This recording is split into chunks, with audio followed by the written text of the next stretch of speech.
Hi butterflies, welcome to my garden. Don't forget to like, comment, and subscribe. And now let's get into the video. Hi everyone, it's your girl Calypso, and I am back again. I'm back, I'm back, I'm back again, I'm back again, I'm back again, I'm back again, I'm back again, back. Okay. Oh my God, I am so glad to be back. I took some time away from recording because, to be honest with you, I was as sick as a dog, and yeah, so I just didn't have the strength in me to get on camera and record another video. But I'm on the mend now, and I just felt inspired to do a video because I live in Sydney, and at the moment we're on lockdown. So, lockdown, I use that time to just reflect and to reminisce on things and just see how far I've come in my journey. So it got me thinking about that's it got me thinking about different things, and that's the inspiration for this story time video that I'm gonna do right now. So I'm gonna talk about a dating experience that I had. One of I mean one of the dating experiences that I've had because, you know, I I'm on my feminine journey, Obviously, I'm also transitioning. I'm on my trans journey. I'm a transgender woman, and I'm also on my feminine hypergamous journey. In the sense, like, I date hypergamously, where I'm not just dating frivolously or just dating casually. I'm actually dating with the intent of finding a mate and finding someone that I can settle with or have a life with. So, and there's nothing wrong with that, because nowadays it seems to be some level of shame attached to women who are dating with a goal of settling down. Everyone is like, oh, just casual, whatever. But there's nothing wrong with dating hypergamously.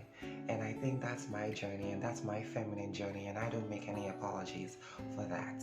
So, and just to give you a background context, right? I left home pretty young. So for me, a boyfriend, husband, fiance at this point in my life is not necessarily just for the sake of having a man, because I don't see it that way. For me, I'm not just about having a man, because I've never had a problem getting male attention. But I choose to be picky about who I let into my life, because a man in my life is not just a man, he's also my family away from family, because I'm by myself. Technically in Australia, I have friends, but that family safe haven unit, I'm picky about who I allow to enter into that space, which is why I date hypergamously, and that helps me. When you date hypergamously, you have to learn how to vet men and check the temperatures of men, which is what I'm still learning to do. I wouldn't say I'm an expert, but I'm learning and taking lessons and observing and listening to people, especially when I go on dates and roster dating or whatever. I listen to what someone's saying. I listen and I observe, because that way it helps me analyze the situation and see if I want to proceed any further. So, I dabble in dating apps, and that's like the norm, in modern times, especially, given the, given the situation of a pandemic where restaurants and bars and social spaces. I like to go to the theater. I love to go to museums and art galleries, and none of those things are really accessible anymore due to the pandemic. So, dating apps is almost like the norm. Although at the moment with the lockdown, I'm not necessarily dating, but yeah, dating apps has always been like a modern day norm. So I dabble in those, and every now and then I come across people. With dating apps, there's a lot of it's slim pickings in terms of decency or just decent men, especially online. It's such slim pickings. So that really, you have to really work on your game and vetting process. You have to sharpen your vetting skills and checking the temperature of men before you even waste your time getting your hair and makeup done and looking cute to go out to meet some dude who's just a low value dusty. Anyway, so in saying that, slim pickings with online dating. It's also twice as hard for a trans girl. I'm sorry, it is. It's so much more difficult. Like, it's complicated dating as a trans girl because, there's still a lot of men, there's still a lot of stigma attached to dating trans girls because there's that stigma of, oh, he must be gay if he's attracted to a trans girl. But there's so much to unpack with the complexities of dating when it comes to transgender women, especially trans feminine, the binary trans feminine women like myself. There's still a lot of complications and there's still a lot of complexities to unpack in terms of the dating arena for girls like me. So having said that, I just wanted to give like a brief whatever. So when it comes to dating for me, I have tried to broaden my horizon and even dating outside my race. I don't just specifically have a type in terms of dating. Like, I'm not gonna be one of those women who's like, oh, I only date black men or whatever. I'm a black girl. I'm Nigerian by descent. Yeah, I'm Nigerian. I'm of Nigerian heritage. So I'm not just like exclusively dating black men or just Nigerian men, because also I live in Australia, which is predominantly white, you know? And so it would make much sense for someone like me who wants to date and settle down and build a family or just have a safe haven with someone, just have my own chosen family unit with somebody that I settle with. So for me, it would make more sense to date out, to broaden my horizon in terms of dating, like dating outside my race, dating outside my spectrum. So I met this dude and he seemed decent enough. So we had been in communication for a while. By the way, this wasn't recently. It was just one of those memories that comes up again, especially being in lockdown with not much to do in terms of creatively and productively. So you think I do a lot of reading, I watch a lot of TV, and I do a lot of reading as well. So and then time to time, I just reminisce and I just reflect on things. So this particular memory stuck out to me because we had been in communication for a while, so we finally agreed to meet up. So I just didn't want to do anything too high maintenance. So he's like, okay, why don't we just, meet up for drinks? And I said, okay, I'm not much of a drinker, but we can always find, a cocktail bar that has, something to nibble on. Anyway, um, somebody might be able to catch what I just did there. Anyway, so we met up and then we were flowing. I thought he was fabulous and he was handsome, he was engaging, he was intelligent, and we were flowing. So halfway through the conversation, um, he drops the gem of the night and he says, I have a confession to make. I'm like, uh-oh, here we go. This is usually the part where they say something and ruin the whole evening. What was an otherwise lovely evening? But I'm like, okay, here we go. Here we go. So I was like, yeah, what's up? What's going on? And then he's like, I normally don't go for dark girls, but something about you is special and piques my interest.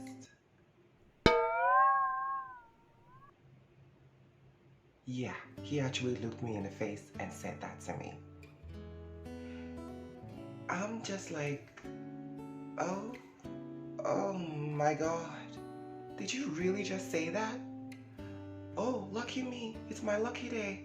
He doesn't usually go for dark girls. And the thing is, for girls who are of a darker skin tone or girls who are of a black heritage, we all know exactly what that means.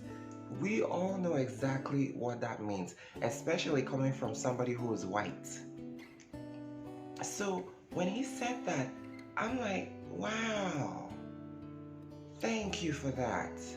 You just made this a lot easier for me. So at that point, I just said, okay, I'm gonna call it a night. I'm just gonna excuse myself because I don't have the mental capacity to start giving you a lecture on the many layers of how wrong that statement is, because you probably mean well, but that's condescending and that's derogatory.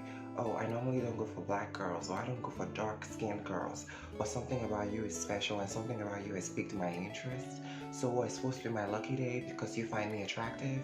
I'm supposed to feel lucky or chosen because you think that I'm special or I fit into your mold of what you consider attractive.